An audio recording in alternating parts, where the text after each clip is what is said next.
আসসালামু আলাইকুম international news বাংলায় আপনাদের স্বাগতম। শুরুতে থাকছে শিরোনাম। ইন্দোনেশিয়ায় ১১ আরোহীসহ বিমান নিখোঁজ। বিজেপির উন্নয়নে জেনজিদের আস্থা রয়েছে, মোদি। সিরিয়ার ইরান সমর্থিত গোষ্ঠীর ওপর মার্কিন নিষেধাজ্ঞা। কুর্দি ভাষাকে আনুষ্ঠানিক স্বীকৃতি দিল সিরিয়া। পশ্চিম তীরে ইসরায়েলের হেলিকপ্টার বিধ্বস্ত। ইন্দোনেশিয়ায় ১১ আরোহী নিয়ে উড্ডয়ন করা একটি ছোট যাত্রী বিমান নিখোঁজ হয়েছে। শনিবার ১৭ জানুয়ারি স্থানীয় সময় দুপুরের কিছু পর বিমানটির সঙ্গে যোগাযোগ বিচ্ছিন্ন হয় বলে জানিয়েছে দেশটির উদ্ধার ও তল্লাশি সংস্থা। বার্তা সংস্থা এএফপির বরাতে আল আরাবিয়া জানায়, ইন্দোনেশিয়া এয়ার ট্রান্সপোর্টের একটি টার্বোপ্রপ বিমান যজ্ঞাকার্তা থেকে সুলাওয়েসি দ্বীপের মাকাসার শহরের উদ্দেশ্যে যাত্রা করেছিল। বিমানে ৩ জন যাত্রী ও ৮ জন ক্রু সদস্য ছিলেন। মাকাসার উদ্ধার ও তল্লাশি সংস্থার প্রধান মোহাম্মদ আরিফ আনোয়ার জানান, বিমানের সর্বশেষ অবস্থান শনাক্ত হওয়া মাকাসারের পার্শ্ববর্তী মারোস রিজেন্সির একটি পাহাড়ি এলাকায় অনুসন্ধান অভিযান চালানো হচ্ছে। স্থল ও আকাশপথে বিমান বাহিনী, পুলিশ ও স্বেচ্ছাসেবীরা যৌথভাবে উদ্ধার কাজে অংশ নিচ্ছেন।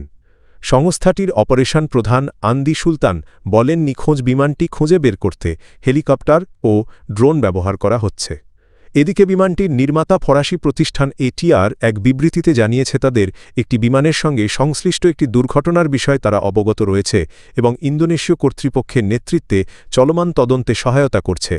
উল্লেখ্য, হাজারো দ্বীপ নিয়ে গঠিত ইন্দোনেশিয়ায় অভ্যন্তরীণ যোগাযোগে বিমান পরিবহন অত্যন্ত গুরুত্বপূর্ণ হলেও দেশটির বিমান চলাচল নিরাপত্তা রেকর্ড তুলনামূলকভাবে দুর্বল।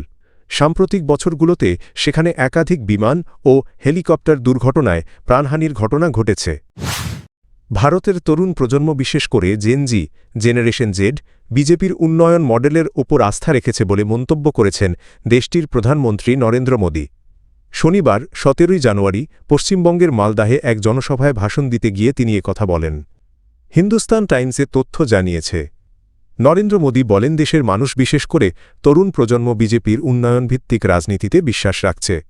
আগে যেসব এলাকায় বিজেপির জয় অসম্ভব বলে মনে করা হতো, সেসব জায়গাতেও এখন দলটি উল্লেখযোগ্য সমর্থন পাচ্ছে।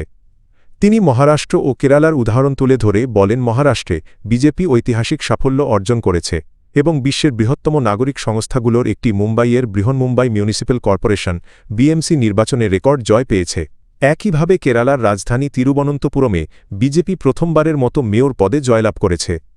মোদি বলেন, এসব সাফল্য প্রমাণ করে যে শুধু ভোটারদের মধ্যেই নয়, তরুণ সমাজের কাছেও বিজেপির প্রতি আস্থা ক্রমেই বাড়ছে। আগামী মার্চ-এপ্রিলে পশ্চিমবঙ্গে বিধানসভা নির্বাচনকে সামনে রেখে তিনি পাল্টানো দরকার চাই বিজেপি সরকার স্লোগান দিয়ে রাজ্যে পরিবর্তনের আহ্বান জানান। এদিনের কর্মসূচিতে প্রধানমন্ত্রী হাওড়া গুয়াহাটি রুটে ভারতের প্রথম বন্দে ভারত স্লিপার ট্রেনের উদ্বোধন করেন। পাশাপাশি পশ্চিমবঙ্গ ও উত্তর পূর্বাঞ্চলের যোগাযোগ ব্যবস্থার উন্নয়নে রেল ও সড়ক অবকাঠামো খাতে প্রায় ৩,২৫০ কোটি রুপির বিভিন্ন প্রকল্পের উদ্বোধন ও ভিত্তিপ্রস্তর স্থাপন করেন।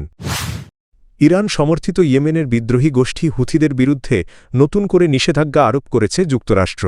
শুক্রবার ১৬ জানুয়ারি ঘোষিত এই নিষেধাজ্ঞার আওতায় হুথিদের অর্থায়নে ব্যবহৃত তেল, অস্ত্র এবং বেসামরিক ও সামরিক কাজে ব্যবহারযোগ্য সরঞ্জাম স্থানান্তরের সঙ্গে জড়িত নেটওয়ার্ককে লক্ষ্য করা হয়েছে। রয়টার্সের বরাতে এ তথ্য জানিয়েছে আরব নিউজ।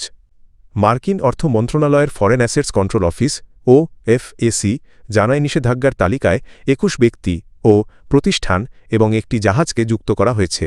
তালিকাভুক্তদের মধ্যে ইয়েমেন, ওমান ও সংযুক্ত আরব আমিরাত ভিত্তিক কয়েকটি প্রতিষ্ঠান রয়েছে।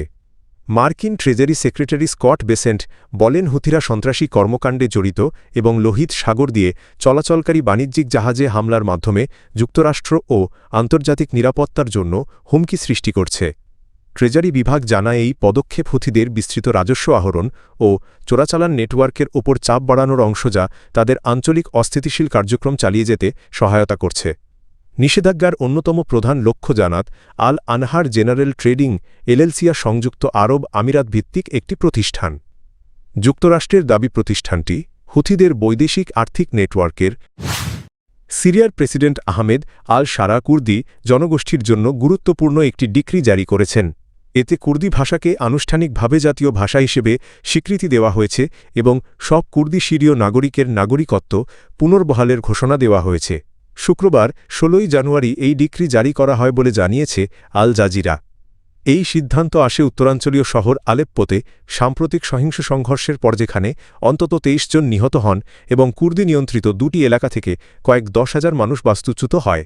পরে কুর্দি যোদ্ধারা এলাকা ত্যাগ করলে এবং সিরীয় সেনাবাহিনী দেইর হাফের শহরের পূর্ণ নিয়ন্ত্রণ নিলে সংঘর্ষের অবসান ঘটে। ১৪ বছরব্যাপী গৃহযুদ্ধের পর ২০২৪ সালের ডিসেম্বরে সাবেক প্রেসিডেন্ট বাশার আল আসাদ ক্ষমতাচ্যুত হওয়ার পর আল-শারা একক নেতৃত্বের অধীনে দেশকে ঐক্যবদ্ধ করার প্রতিশ্রুতি দেন। তবে আলেপ্পোর সাম্প্রতিক সহিংসতা সিরিয়ার ভেতরে বিদ্যমান গভীর জাতিগত ও রাজনৈতিক বিভাজনকে আবারও সামনে এনেছে। নতুন ডিক্রির মাধ্যমে প্রথমবারের মতো কুর্দি সিরীয়দের সাংবিধানিক স্বীকৃতি দেওয়া হল। এতে আরবি ভাষার পাশাপাশি কুর্দি ভাষাকেও জাতীয় ভাষা ঘোষণা করা হয়েছে এবং শিক্ষা প্রতিষ্ঠানে কুর্দি ভাষা শিক্ষার অনুমতি দেওয়া হয়েছে। এছাড়া ১৯৬২ সালে হাসাকা প্রদেশে পরিচালিত আদমশুমারির ভিত্তিতে যেসব কুর্দিকে নাগরিকত্ব থেকে বঞ্চিত করা হয়েছিল সেই সিদ্ধান্ত বাতিল করা হয়েছে। এর ফলে রাষ্ট্রহীন হিসেবে নিবন্ধিত ব্যক্তিসহ সব ক্ষতিগ্রস্ত কুর্দিকে সিরীয় নাগরিকত্ব প্রদান করা হবে। অধিকৃত পশ্চিম তীরে ইসরায়েলের একটি ইয়ানসুফ ব্ল্যাক হক সামরিক হেলিকপ্টার বিধ্বস্ত হয়েছে, তবে এতে কোনো হতাহতের ঘটনা ঘটেনি বলে জানিয়েছে ইসরায়েলি সেনাবাহিনী। শুক্রবার ১৬ জানুয়ারি সেনাবাহিনীর এক বিবৃতিতে বলা হয়, খারাপ আবহাওয়ার কারণে হেলিকপ্টারটি আগেই দক্ষিণ পশ্চিম তীরের এজিয়ন ব্রিগেড এলাকায় একটি খোলা স্থানে জরুরি অবতরণ করেছিল। পরে সেটি সরিয়ে নেওয়ার সময় নিয়ন্ত্রণ হারিয়ে পড়ে যায়। ঘটনার সুনির্দিষ্ট কারণ নির্ধারণে ইসরায়েলি বিমান বাহিনীর প্রধান টোমারবার একটি সামরিক তদন্ত কমিটি গঠনের নির্দেশ দিয়েছেন। এদিকে গাজা যুদ্ধ শুরুর পর থেকে অধিকৃত পশ্চিম তীরে ইসরায়েলি সামরিক অভিযানে পরিস্থিতি উল্লেখযোগ্যভাবে উত্তপ্ত হয়ে উঠেছে। স্থানীয় সূত্রের তথ্যমতে ২০২৩ সালের অক্টোবর থেকে এ পর্যন্ত পশ্চিম তীরে ইসরায়েলি অভিযানে ১,০৮০ জনের বেশি ফিলিস্তিনি নিহত হয়েছেন, প্রায় ১১,০০০ আহত হয়েছেন এবং ২০,০০০-এর বেশি মানুষকে গ্রেপ্তার করা হয়েছে।